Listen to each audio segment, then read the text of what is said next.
lahat. Yan. At Happy Mother's Day po ulit at isang mapagpalang umaga po sa ating lahat. At ngayong umaga ay, teka, mayroon akong ano rito. So ngayong umaga ay ating tatalakayin. Ayan. Ang Book of Galatians. Isang verse lang pong ating aaralin sa umagang ito. Sabi sa Galatians 5:1, "For freedom has set us free, stand firm, therefore, and do not submit again to a yoke of slavery." So napakagandang verse po nito.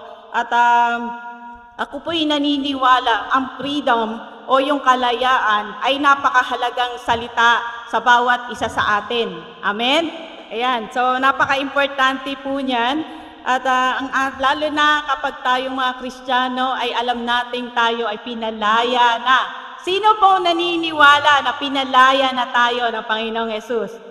Amen. Sabihin mo sa sarili mo, pinalaya na ako. Ayan. So, makikita natin itong verse na to. Ayan, meron pong importanteng salita dyan. Unang-una, freedom. Yan, kalayaan. Naalala ko tuloy si Daniel, yung aming anak, nung first time siyang nag-ano ng points, yung sa mga nursery. Meron kasi doon kasi Independence Day yun eh. Natutuwa kami kapag binabanggit niya yung salitang freedom. Talagang feel na feel niya talaga yung salitang freedom. Talagang tumatalon pa talaga siya. So, siyempre, di ba yung freedom, kalayaan. Di ba? Pagka sinasabi natin malaya, so ibig sabihin, masayang-masaya tayo pag sinasabi natin yan, malaya tayo. Tayong lahat ay malaya. Amen? So lalo na kapag pinalaya po tayo ng ating Panginoon. So balik po tayo. Ang salitang freedom, yan. Pangalawa, stand firm. Sabihin, ay magpakatatag. Ayan. Magpakatatag tayo. At huling-huli, wag po tayong do not submit again. So makikita natin, no, yung salita na to, kapag binasa natin tong scripture na to, napakaraming nating nanamnamin o ating pag-aaralan tong verse na to. Makita natin isang verse lang siya, pero punong-puno ng rekados, kumbaga sa ulam, kumpletong-kumpleto siya. So do not submit again. So bakit again? Kasi, di ba, nung tinanggap natin ang Panginoong Yesus bilang tagapagligtas ng ating buhay, at nung tayo ay lumalalim na kay Lord, nag-aaral na tayo, ayaw ng Panginoon at pinapaalala sa atin, huwag na tayong bumalik ulit doon sa dati. Amen? Sabi nga, di ba, if anyone sa ating Panginoong Yesus tinanggap natin, hindi na ikaw yung dati, ikaw na yung bagong nilalang. So, anuin ko lang yung ventilator. So, sobrang init na init talaga ako. Ayan, so tayo na ay bagong nilalang. Amen? Ako po kasi minsan, siyempre tayo'y tao, nagkakasala tayo. Di natin naiiwasan, nagkakamali tayo. Ako po ay nagkaroon ng pagkakasala sa inyo. Talagang sabi ko, Lord, patawarin mo po ako kasi hindi ko talaga napigilan. Ay, siyempre nagagalit po tayo. Ayun, may payong, may panyo. So, ayun. So, nagulat din ako sa sarili ko kasi parang Friday yon ng Biyernes Santo. So, nagkaroon ng problema, parang personal po, family siya. So, medyo nagtaas yung aking boses. Pero may gawain pa naman sa tibagan noon. Kaya pagdating po doon, medyo nahimas-masan na ako. Tapos ang bigat-bigat ng loob ko. Sabi ko, Lord, nagkasala ako. Tapos sabi ko, Lord, ayoko na yung dating Nora. Kasi kung kilala niyo po si Nora dati, ayaw niyo makilala yun. So sabi ko, Lord, ayoko na yung bumalik sa dati. Kaya talagang pray ako. So ilang araw yun. Pray ako na talagang inaanok. Tanong niyo kay Pastor Wed talaga. Tapos may times pa nga na ayoko nang magpastor, ayoko nang maglikot. Kasi siya parang pag nagkakasala ka, parang feeling mo, dumi-dumi mo na, di ba? Lalo na hindi ka nasanay, syempre nasanay ka na, Lord, binago mo na ako. Tapos itong salita na to, yung scripture na pinabasa sa akin nating Panginoon, sabi niya, Nora, pinalaya na kita.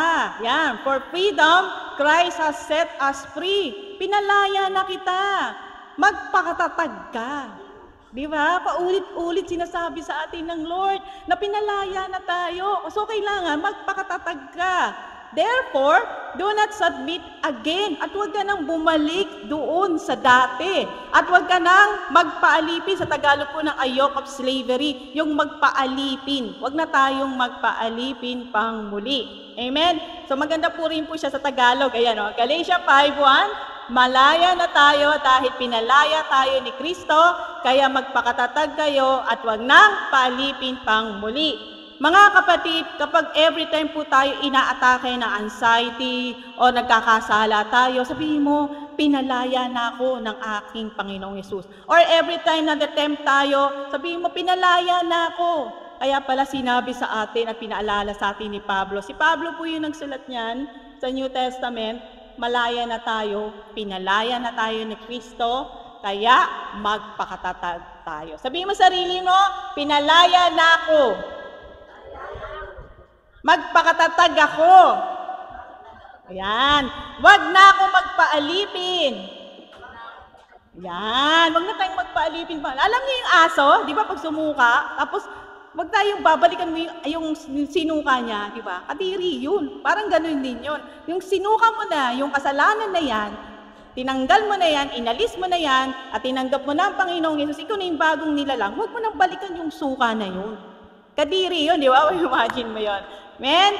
So, sabi nga sa Joshua 1:8-9, so kailangan po natin, napaka-importante, kaya nga iniwan tayo ng ating Panginoong Yesus ng love letter. Ito po ang ating Biblia na kung saan, ang sabi dito, huwag mong kaligligkaang basahin ang aklat ng kautusan, pagbula-bulayan mo yan, araw at gabi. Hindi sinabi ng ating Panginoon na babasahin mo lang ang Biblia kapag may problema ka, pag may pinagdadaanan ka, at kapag wala ka ng problema, kakalimutan mo na, huyo na siya.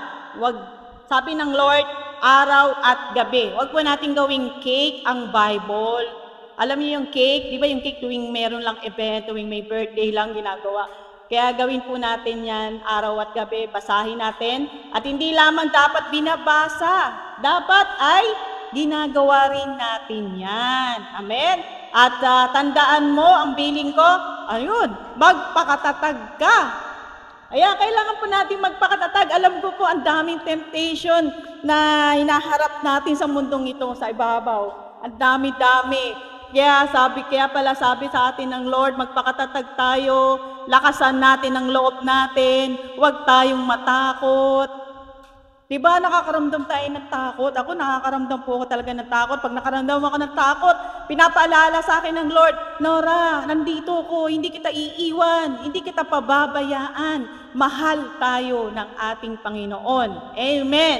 Ayan, so lakasan natin ang loob, huwag tayong matakot, huwag tayong mawala ng pag-asa. Amen. So sabihin mo sarili mo, huwag akong matakot. Kasi kasama ko si Lord. Ayan, hype.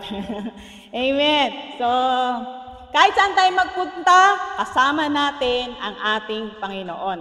Lagi natin pangahawakan ang pangako ng Lord. Ang Lord po, hindi po siya sinungaling. Tuto pa rin niya ang kanyang mga pangako. Diba? Sinabi ng Diyos, tayo ay hindi niya pababayaan, hindi niya tayo iiwanan. Lagi tayong kasama ng ating Panginoon. At kung may mga problema man tayo, tapos feeling mo na hindi tayo tinutulungan ng Lord, hindi po totoo yun. Nakikita ng Lord ang lahat ng ating nangyayari sa buhay natin. Sabi nga, di ba yung mga luha natin, iniipon niya ng ating Panginoon dun sa battle. Nasa Psalms yun eh. Alam ng Lord kapag umiiyak ka, alam ng Lord kapag nahihirapan ka. So gano'n lang natin gawin, tawagin lamang natin ang ating Panginoon at siya ay sasagot sa ating mga panalangin. Amen. So sa Roma 12:2, ito'y isa sa mga favorite verse ko. At sabi ko nga kanina, at sabi ng Biblia, hindi pala ako may sabi. Ang banal na kasulatan, sinasabi rito sa atin, tayo po'y malaya na. Magpakatatag tayo, huwag tayong pagpaalipin. So, sabi sa 12:2, Romans 12:2, kasi tayo ay bagong nilalang na at tayo sinat apart na ng ating Panginoon. So, dapat, inuutos sa atin, huwag tayong makiayon sa takbo ng mundo. Amen? Kasi, kapag nakikita kasi natin yung paligid natin, ma-depress lang tayo. So dapat focus lang tayo. Sabi nga, huwag tayong nakiayon sa takbo ng mundong ito. Sa halip, hayaan yung baguhin ng Diyos ang inyong pag-iisip upang maunawaan ninyo ang kanyang kalooban. Amen. So paano natin gagawin yon? Basahin natin ang banal na kasulatan. Pagbula-bulayin natin ang salita ng ating Panginoon. Amen? So, ang Book of Galatians, makikita po sa New Testament, sinulat po ito ni Apostle Pablo. At ang mga Galatian, konting background lang, ay hindi po, hindi yung anong tinutukoy dito, yung kung paano sila nagsimula. Kung hindi, kung paano sila magpapatuloy. Kasi alam ni Pablo na maraming mga dadating na mga propetang bulaan. So, yung bulaang propeta, yung mga huwad, o kaya maraming mga katuruan na maririnig ang mga Galatian. So, syempre, malilito sila. So, marami kasing mga sinasabi na, kailangan bago ka maligtas, kailangan gumawa ka ng gumawa. May mga gano'n na katuruan. So, by works. So, alam ni Pablo yon. Kaya, ito, pinaalala sa kanila ni Pablo na kayo ay malaya na. Huwag na kayong magpaalipin pang muli. Magpakatatag kayo. So yun yung sinasabi ni Pablo sa mga tiga-Galatian. At ganoon din po sa atin. Pinapaalala po sa atin ng ating Panginoon. Kasi kung minsan, nagbe-base pa rin kasi tayo doon sa kautusan na kailangan bago maligtas, kailangan gawin. Diba? May mga gano'n. So, tayo po ay naligtas dahil sa biyaya. Paulit-ulit po yan, biyaya lang po ng ating Panginoon Jesus. At wala pong pwedeng magmalaki, walang pwedeng magyabang. Walang magsasabing, magaling siya. Hindi. Ang lahat ay galing po sa ating Panginoong Jesus. Ngayong araw na itong nakakatayo po ko, nakakapag-share ng salita ng Lord, hindi po dahil magaling, kundi ito'y dahil sa biyaya ng ating Panginoon. At ito po ay regalo, yung biyaya na regalo sa atin ng ating Panginoon. At wag po, yun nga, alam nga ni Pablo na maraming katuruan na papasok doon sa mga tiga-Galatian. Kaya ito, pinaalala niya. At kung di ako nagkakamali, yung law ng ating, doon sa Old Testament, 613, tama, no? 613 yan. At kapag sinunod mo, sobrang dami yun, di ba? Kabaliktaran daw yun ng John 3:16 yung number. 3:16, di ba? 613. So, tapos yung pagdating sa New Testament, makikita natin dalawa lang yung sinabi ng ating Panginoong Hesus. Unang-una, mahalin natin ang Panginoong Diyos Ama ng buong puso, buong kaluluwa, ng buong buo, hindi yung kalakalahati. Pangalawa, mahalin mo ang iyong kapwa katulad ng pagmamahal mo sa iyong sarili. Anong oras ako nag-start? Baka mamaya bali pa nga kayo. Amen? So, makita natin yan. So, ito po yung itsura na mapa ng Galatia. So, ngayon po, capital of border ng Turkey. So, malaya na tayo dahil pinalaya tayo ni Kristo, kaya magpakatatag kayo at huwag nang paalipin pang muli. So, naniniwala po ko bago matapos ang service na to, makakabisado natin yung Galatia 5:1. Amen? Di ba? Napakaganda ng verse na yan. Alam nyo kasi pag pinag-aral natin, medyo, malalim daw to pero gagawin natin medyo bababawan natin. At ako po ay naniniwala na lahat po tayo ng mga nag-aaral ng salita ng Panginoon, kanya-kanyang revelation po ito. Amen?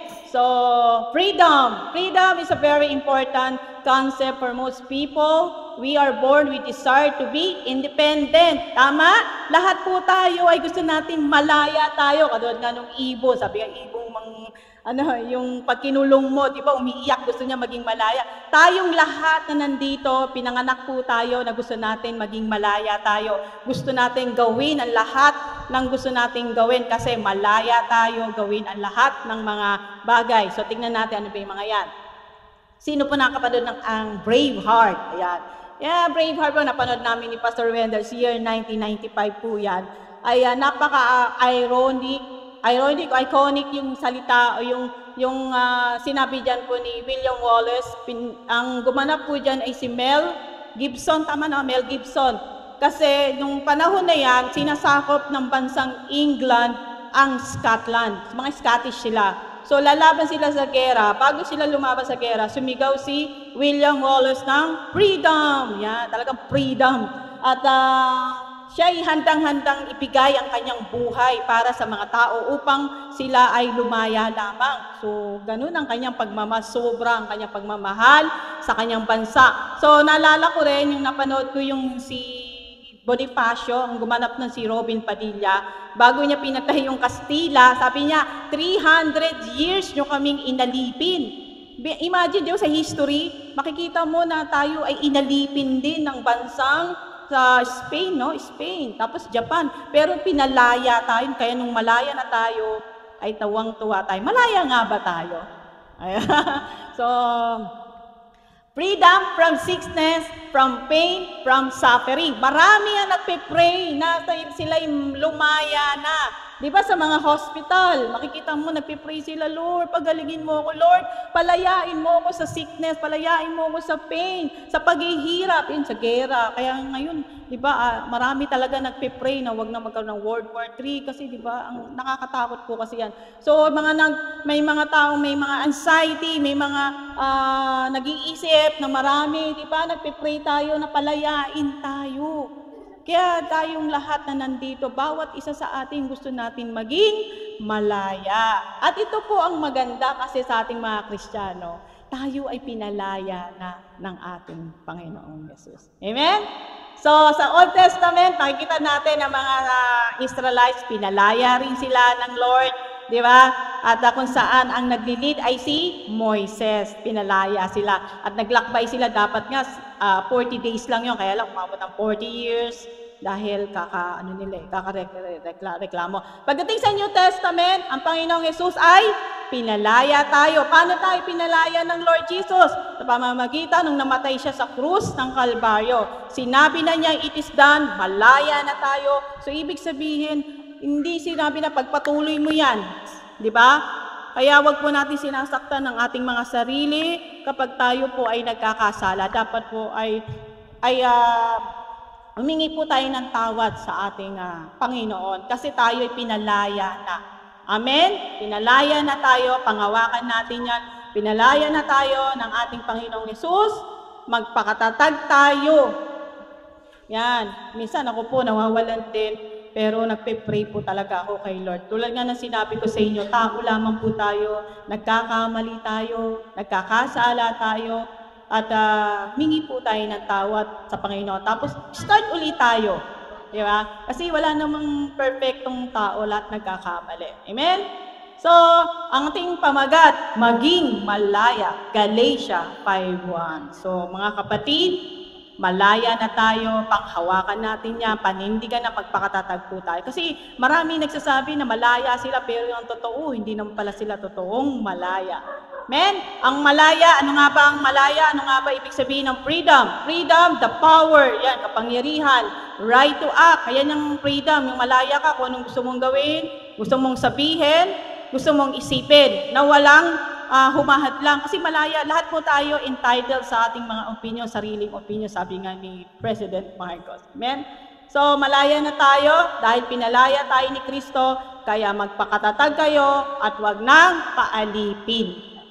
Wag tayong magpaalipin pang muli kasi pinalaya na tayo ng ating Panginoon. So, ano pa ang kalayaan? Sabi ng ating mga bayani, ang kalayaan daw ay ito yung karapatan at kapangyarihan, pamahalaan ang sarili nating bansa na hindi pakikialaman ng ibang bansa. Yun daw ibig sabihin ng kalayaan. So, walang makikialam. So, sabi naman ng mga Gen Z, katulad ko, mga Gen Z, wow. Ang kalayaan daw, ito ay nagagawa yung mga bagay na gusto mong gawin kahit ano pa ang sabihin ng tao o ng taong sa paligid mo. Di ba? Sabi nga ng YOLO. You only live once. Minsan ka lang mabubuhay. Gawin ko na lahat ang gusto kong gawin. Di ba? Parang sky's the limit. So, malaya. Yun ang ibig sabihin. Yung iba, yun na yung paniniwala nila. Pero alam nyo ba, marami nga nagsasabi na sila ay malaya. Malaya kong gawin, gusto kong gawin. Malaya akong sabihin ang gusto kong sabihin. Wala akong pakialam kung ano sasabihin ng ibang tao, di ba? So, naalala niyo si Donald Trump, si President Trump, gusto niya ng taripa, kung updated po kayo sa nangyayari sa ating bansa, sa buong mundo. Di ba? Gusto niya magpataw ng tarif. So, tataasan niya. So, wala siyang pakialam kahit maraming nagbabash sa kanya. Tinuloy niya pa rin yun. So kung hindi po ako nagkakamali, ang pinakamababang binigay niyang tariff ay sa Singapore yata, parang 17%. O 10% ata, kung hindi ako nagkakamali. Sa atin 17%. So alam po yung tariff, parang tax, no? Yun, tax. So imagine, no? Ang dami nagbabash sa kanya. Maraming may ayaw. Buong mundo yon, pero wala siyang pakialam. Kasi, sabi niya, kasi sa sarili niya, malaya ako, ang gusto kong gawin. Kasi presidente siya ng United States. Ganun din tayo din kuminsan, di ba? Malaya ako, kahit anong gusto kong gawin, wala akong pakialam kung ano sabihin ng ibang tao. Amen? So, pero alam niyo ba, naniniwala silang malaya, pero ang totoo, nagdurusa sila. Kasi di ba, hindi naman, kumbaga, malaya nga silang gawin, pero deep inside, makita mo, wala silang kapayapaan. Hindi katulad sa ating mga Kristiyano, tayo ay malaya, na totoong malaya tayo, at tinanggap natin Panginoong Yesus mula sa puso natin, na hindi dahil napilitan lang tayo, sa makita natin yung diferensya. Kasi sabi sa Galatia 5:13 hanggang 15, hindi ko nababasahin buo yan. Ang sabi rito, mga kapatid, tinawag kayo upang maging malaya, pero wag naman yung gamitin ng inyong kalayaan upang masunod ang hilig ng laman, kundi maglingkod kayo sa isa't isa sa diwa ng pag-ibig. So napaka-importante lagi mayroong pag-ibig. Kaya di ba lagi pinapaalala sa atin na gawin natin lahat ng mga bagay na mayroong pagmamahal. Kasi kapag wala pong pagmamahal, mapapagod tayo. Diba sa mga asawa natin, pag talagang totoong mahal mo siya, kahit nag-aaway kayo, meron kayo hindi pagkakaintindihan, dahil mahal mo siya, ay patuloy pa rin kayong nagmamahala, patuloy kayong nagkakapatawaran. So ganun din sa ating mga kapatiran sa church, may mga pagkakataon, nagkakasakitan, pero nagkakapatawaran din. Yan. Kasi pinapaalala sa atin ng Lord, tayo ay tinawag upang maging malaya. Anong kailangan natin? Maglingkod kayo sa isa't isa sa diwa ng pag-ibig. Amen? So, malaya na tayo. Inuulit ko ulit. Sabi nga, pag inuulit, napaka-importante. Sa English, basahin naman natin sa English. It is for freedom that Christ has set us free. Pinalaya na tayo ng ating Panginoong Yesus. Magpakatatag tayo. Huwag na tayong magpaalipin pang muli. So makita natin tatlong salita, tatlong words na napaka-importante. Freedom, stand firm, at huwag nang magpaalipin pang muli. Kaya mga kapatid, every time talaga na maraming temptation, every time na nakakaranas tayo ng mga hindi magaganda sa buhay natin, lagi mong aalahanin na pinalaya na tayo ng ating Panginoong Yesus. At magpakatatag tayo. Driver's license. Sa lahat po tayo dito, may mga driver's license, yung mga nagda-drive. Yan. Naalala ko, nung bago ako magkaroon ng driver's license, kumuha muna ako student permit, tapos nagkaroon ng driver's license, tapos nag-apply rin ako ng international driver's license bago pumunta ng Canada. Pagdating ko doon, nagamit ko siya. Kasi nakapag-drive naman ako doon kasama yung aking kapatid, nag-practice ako doon. At kasi hindi ka pwedeng mag-drive nang wala kang lisensya. Nahuhulihin ka ng pulis. Diba? Driving without license. So may multa yun. At confident ako na nakapag-drive ako doon kasi meron akong lisensya. So pero hindi ibig sabihin na porket may lisensya ka na, gagawin mo na lahat ng gusto mong gagawin. Hindi ka nasusunod doon sa batas trapiko, kundi meron kang penalty. So kailangan mong sumunod. Hindi pwede yung pag red light, dire-diretso ka na. Ano yun? Penalty yun. At meron din matidisgrasya.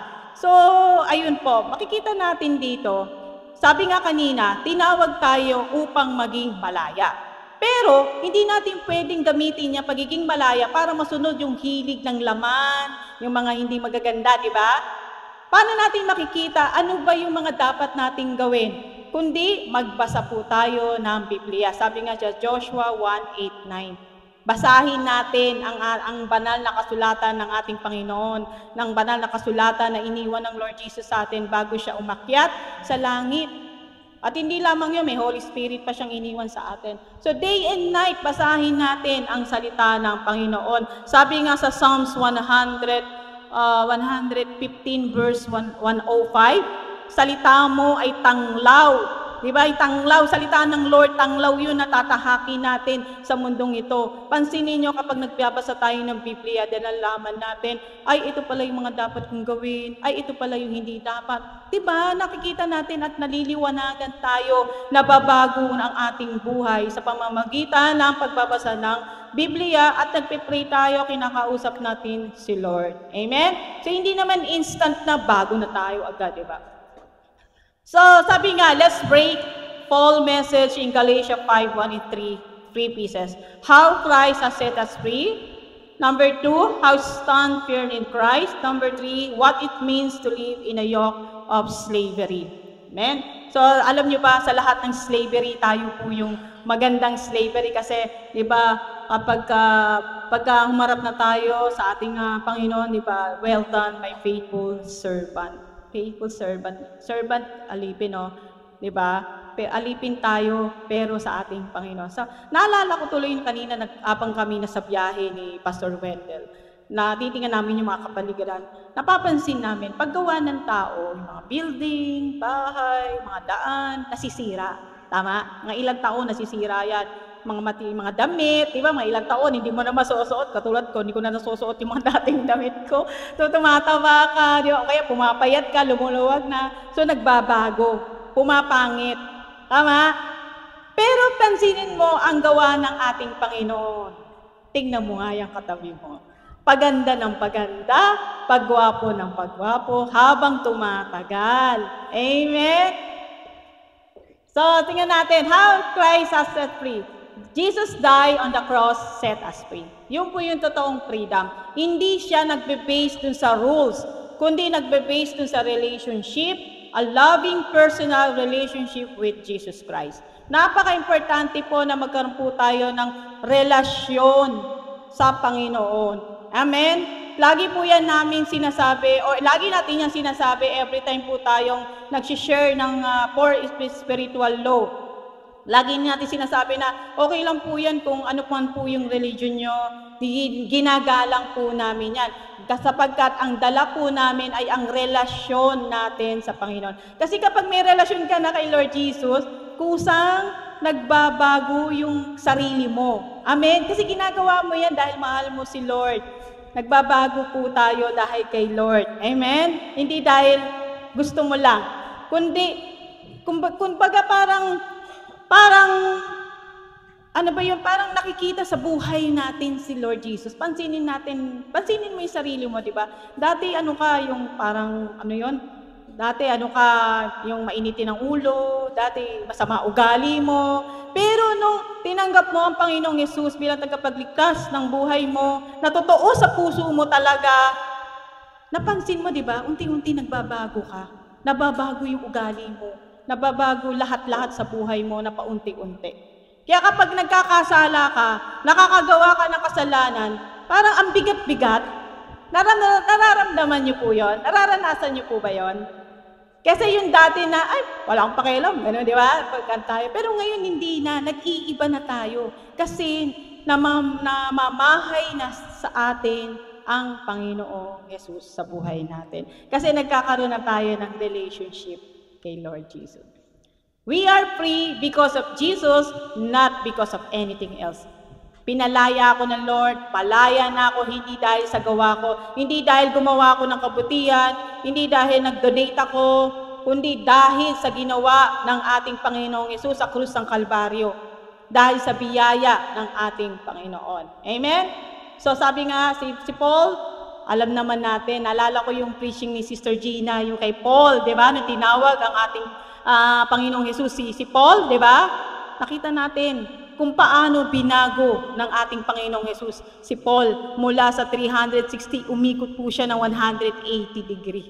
Ang laki ng pagbabago. Kasi si Paul, kung hindi nyo po alam, siya po ay numero unong nag-ano sa mga nagpe-persecute sa mga Kristiyano. Ayaw na ayaw sa mga Kristiyano. Pero nung tinawag siya ng Lord Jesus, ang laki ng pagbabago, makikita po natin yan. Amen? Pag binasa po natin yung New Testament. Kung ang anak ang nagpalaya sa inyo, kayo nga'y magiging tunay na malaya. Sabi ng Panginoon. Tayong mga Kristiyano ay meron ng tunay na kalayaan na dapat mabuhay araw-araw ayon sa kalayaang meron na tayo sa ginawa ni Kristo sa krus para sa atin. Amen? So, everybody naman, alam nyo naman po na namatayan po kami, yung father po ni Pastor Wendell. Makikita natin, di ba, noong hindi pa tayo nakakilala kay Lord, naalala ko yung burol ng aking tatay, talagang super dalamhati, di ba, iyak-iyak, talagang super iyak ako, nagwala po talaga ako. Kasi bata pa ako na, 10 years old pa lang ako noong time na yun namatay yung father ko. Pero nung sa burol po ng father-in-law ko, makita mo masaya yung mga tao, nagkukwentuhan, nagsishare, di ba? Ano pa to? Burol ba to? Di ba? Kasi tayo ay pinalaya, kasi pinalaya at malaya na tayo, sineselebrate natin dahil kasama na ng ating kapatid. Kadaidala po namin dito sa church yun dati siya yung nagmamaneo sa amin. Dahil naniniwala tayo na siya ay kasama na ng ating Panginoong Jesus. Siya ay nasa heaven na. Kaya yun po yung Kaya nga po, kapag may chance po tayo, mag-share po tayo ng gospel sa ating mga mahal sa buhay para makilala po nila ang ating Panginoong Jesus. Amen? Sabi nga ang ating Panginoong Jesus, I am the way, the truth, and the life. No one comes to the Father except through me. Amen? Sabi nga sa living the freedom we have in Christ. Napakasarap po ng mamuhay ng may kalayaan na nanggagaling lamang sa ating Panginoon. Hindi kalayaan na binigay lang ng mundong ito, kundi sa ating Panginoong Jesus lamang. Hindi yung minsan hindi mo nga maiintindihan yung ibang nasa paligid natin kahit ang dami-dami mo ng problema, kita mo, ay saya-saya niya kahit ang dami niyang problema. O kaya kala nila wala kang problema, pero meron. Kasi pero hindi nakikita sa atin kasi naniniwala tayo, may pag-asa tayo at may pangako ang ating Panginoon na hindi niya tayo pababayaan at hindi niya tayo iiwan. Kaya kita mo ang buhay natin kay Kristo, paganda ng paganda, papogi ng papogi at binabago talaga tayo ng ating Panginoon Jesus. Alam mo nyo mga kapatid, masayang-masaya po ako kasi binabago po ako ng ating Panginoong Jesus. Amen? Yan. So, tinawag tayo upang maging malaya, ulit-ulit, wag naman nating gamitin yung kalayaan na yan para masunod yung hilig na lang, kundi maglingkod po tayo sa bawat isa sa atin. Kaya mga kapatid, kapag may mga kapatid kayo nagkakasala, wag natin silang i-judge, wag natin silang ididiin, kundi kausapin, ipag-pray natin sila ng may pagmamahal. Amen? So, malaya na tayo dahil pinalaya tayo ni Kristo, kaya magpakatatag kayo at huwag nang paalipin pang muli. So, how we stand firm in Christ? Unang-una na ay magbasa po tayo ng Biblia. Meron akong illustration.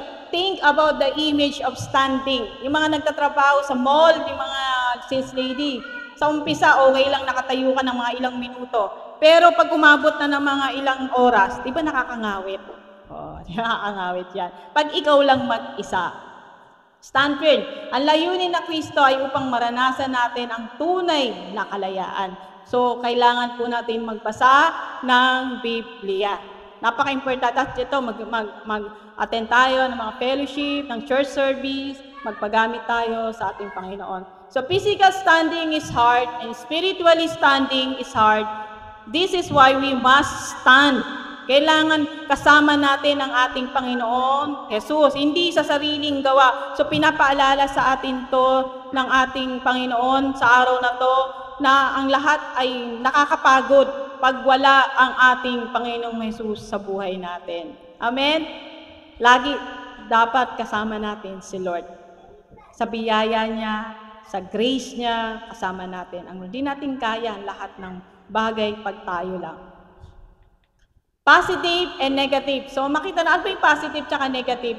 Kasi makita natin, yung stand firm, punta tayo doon sa magpakatatag tayo. Stand firm, ito yung patuloy na paninindigan o pagtayo na hindi natitinag anumang gawin ng kaaway na ibagsak tayo o agawin ang kalayaan. Kasi ang kalaban talaga, nanakawin yung natin, yung kalayaan natin yan eh. Kasi yan ang trabaho niya eh. 24/7 at napaka-patient niya. Hindi yan titigil hanggat hindi ka niya makukuha, hanggat hindi ka niya na mapapabagsak. Alam niyo mga kapatid, nung binabasa ko to at inaaral ko to, parang nag-e-echo sa atin, kala ko ba malaya ka na? Yung pala, hindi ka pa pala malaya. Tapos yung kalaban, sasabihin, Sige nga, malaya ka nga, tingnan nga natin. Di ba, minsan ganun naano tayo ng kalaban. Kaya ito, napakaganda sabi ng Lord sa atin, magpakatatag tayo. So, paano tayo magpapakatatag? So, what it means to live in a yoke of slavery? Do you want to be yoked with slavery or do you want to be yoked with Christ? Siyempre, doon na tayo sa ating Panginoon. So, wag na tayong magpaalipin pang muli. So, ang pamatok ng pagkaalipin ay bigat na dinadala natin dati. Kasi dati, sa sariling kakayanan lang tayo. Hindi natin sinasama ang Lord. Kaya nabibigatan tayo. Di ba? At dahil kontrolado tayo na yon, ang napapansin, nagiging grumpy tayo, nagiging mainitin ulo natin, kasi hindi natin sinasama si Lord sa buhay natin. Pero kapag sinasama natin Panginoon sa buhay na, makita mo, malaya tayo, magaan ang ating buhay kahit anong bigat ating nararanasan. Amen? So malaya na tayo dahil kay Kristo. So makita natin ano ba yung yoke o yung pamatok. Yan o yung kalabaw. Di ba pag nag-aararo, nilalagyan ng yoke yun sa ulo nila para mapagaan ang kanilang pag-aararo. Ganon din sa buhay natin. Kailangan natin ang Panginoon sa buhay natin. Pag wala si Lord sa buhay natin, ang bigat-bigat. Tama? Yan. So, kailangan natin ang Lord sa buhay natin. At kailangan din natin, meron po tayong relasyon sa ating Panginoon. So, we as Christian, we are now free from the law. But just because we are free, hindi ibig sabihin yan, may lisensya na tayong magkasala. Huwag nating gamitin yung kalayaan na yan para lang tayo ay magkasala. Amen? Tayo ay malaya na doon sa mga kautusan. Kasi sabi ko nga kanina, 613 yung utos kung titingnan natin sa Old Testament. At tayo ay malaya na. Ayaw ng Lord na bumalik pa tayong muli. Kasi nga, ito yung kaya sinasabi ni Pablo to sa mga tiga-Galatia. Kasi nga alam niya na maraming mga temptation, maraming mga bulaang propeta, maraming magtuturo ng mga ibang katuruan. Na, kailangan gawin nyo to bago kayo maligtas. O kaya, pag hindi nyo ginawa to, mawawala yung kaligtasan nyo. Maraming mga ganon. Kaya pinaalala sa kanila ni Pablo na kayo ay malaya na. Huwag na kayong magpaalipin pang muli. Kasi alam niyo, hindi naman importante yung kung paano ka nagsimula alam niyo kung ano importante? Paano tayo magpapatuloy along the journey? Ang daming mga temptation, daming mga problema, mga struggles habang tayo naglalakad. Pero pagkasama natin ang Panginoong Yesus, habang kasama natin siya, hindi tayo matitinag. Di ba? Kasama natin ang ating kaya magpakatatag po tayo. So, take my yoke upon you and learn from me, for I am gentle and humble in heart, and you will find rest for your soul. For my yoke is easy and my burden is light. Ayan, tandaan natin. Ibigay lang po natin sa ating Panginoon. Ilang minuto na ako? 5 minutes So, be on guard daily, for our enemies never sleep. So, kailangan i-guard natin ang ating puso kasi di ba yung mga kalapas, sabi ko nga kanina, 24/7, nagbabantayan. Alam niyo yung mga security guard, di ba? Nagbabantay talaga sila, hindi sila humihinto, hindi sila tumitigil, hindi sila talagang nandun sila sa post, yung mga sundalo nga, di ba? Never abandon your post, huwag kang aalis kung saan ka naka-assign. So, ganun din sa atin sa mga Kristiyano. Ano man ang mga problema, dinaranas natin, huwag tayong magpaalipin, huwag tayong umalis sa ating Panginoon, panghawakan na. Mas lalo nga tayong dapat na lumapit. Magpakatatag po tayo sa ating Panginoon. So, magbasa talaga po tayo ng Biblia. So, our freedom is precious beyond comparison. So, dapat nating ingatan. Ingatan po natin yung freedom na yan na ibinigay ng ating Panginoong Hesus. At ito po ay napaka-precious po nito. Amen? So, sabi nga, ang ating Panginoong Hesus, nung namatay siya sa krus ng Kalbaryo, tinuturo sa atin yung freedom, yung pagpapatawad. Di ba nakita niyo ang ating Lord, ang unang-unang binanggit niya, Ama, patawarin mo sila sapagkat hindi nila nalalaman ang kanilang ginagawa. So sa atin din nakita natin na dapat nagpapatawad po tayo kasi hindi nila alam yung ginagawa nila. So ang ating Lord Jesus, ganun din. So tinuturuan tayo ang freedom, teach us how to forgive others. Amen? So, Galatia 5:1 teaches us about Christ's forgiveness, call us to live really in Christ. Mga kapatid, bago matapos ang service na to, makikita at pangahawakan natin, dala-dala natin yung kalayaan na ibinigay sa atin ng Panginoong Hesus. Pang-ingatan natin to na huwag mawalay at tayo ay magpakatatag, huwag magpaalipin pang muli. Sabi ko nga sa inyo, ang mensahe ng Lord, para po yan sa ating lahat. Amen? Wala pong pinatatamaan sa atin pong lahat. Ito'y napakagandang reminders po sa ating lahat. So, who bring this freedom to us? Siyempre, ang ating Panginoong Yesus. Who secure this freedom? Ang Lord Jesus. Who purchased this freedom? Ang Lord Jesus. Namatay siya sa krus ng Kalbaryo. Inalay niya ang kanyang buhay para sa ating lahat upang tayong lahat ay maging malaya, mapatawad ang lahat ng ating mga kasalanan at higit sa lahat yung tanggapin natin ang Panginoong Yesus bilang tagapagligtas ng ating buhay. For freedom, Christ has set us free. Our freedom is precious. Uulitin ko ulit, dapat po natin itong ingatan. Kasi ang pinambayad dito ay ang dugo ng ating Panginoong Yesus. Amen? So, ulitin ko, 1 Corinthians, alam niyo pong lahat yan. Lagi po natin yan at pinapaalala kung tayo po dating iba na tayo ngayon. Wala na yung dating Nora, wala na yung dating Wendell, dating Daisy, dating Emmanuel.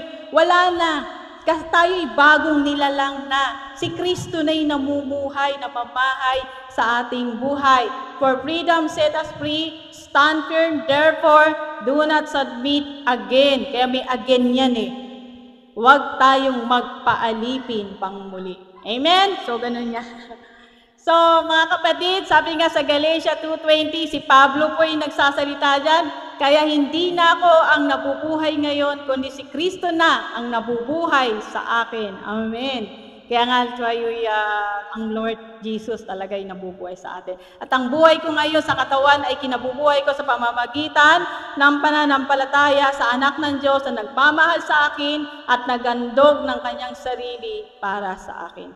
Amen? So nabubuhay na tayo, hindi sa sarili, kundi ang Panginoong Hesus na ang nabubuhay na mamahan sa ating mga sarili. It is freedom that Christ has set us free. So ulit-ulit, no? Stand firm, do not allow anyone to put the yoke of slavery on you again. Mga kapatid, sana'y ating pong panghawakan at magrema sa ating mga puso na tayong lahat ay malaya na at pinalaya na tayo ng Panginoong Yesus, magpakatatag tayong lahat at huwag na po tayong bumalik dun sa dati. Huwag na tayong magpaalipin pang muli. Amen. So, by grace has set you free. So, anong gagawin natin sa freedom na binigay sa atin ng Panginoong Yesus? Iiwan ko po yung question na yan sa inyong lahat. So, let us use our time, energy, gift, and freedom to love one another and serve one another. Amen? So magmahalan po tayo, maglingkod po tayo sa bawat isa sa atin. Ubusin natin, sabi nga ni Pastor Wendell, lagi ito paulit-ulit, ubusin natin ang ating mga oras sa paggawa ng mabuti para wala po tayo at hindi tayo makagawa ng mga bagay na hindi maganda o ng mga masasama. Paano yung mga mabubuti lang? Sabi nga sa Philippians 4:8, yung favorite ko rin yun, think about yung lahat ng mga magagandang bagay lamang. Amen? So, mga kapatid, yan lamang po ang ating mensahe sa araw na ito. At muli pinapaalala sa Roma 12:2, huwag na po tayong makiayon sa takbo ng mundong ito. Tayo po ay set apart ng malaya na tayo. Huwag na tayo magpaalipin doon. Tayo po ay nasa mundong ito na punong-puno ng mga problema, mga nangyayari ng iba't iba. At dahil tayo pinalaya na ng ating Panginoong Yesus, huwag na tayong bumalik pa doon. Magpakatatag po tayo lagi. Amen? So, mga kapatid, tayo po tumayo, palapakan po natin ang Panginoong Yesus.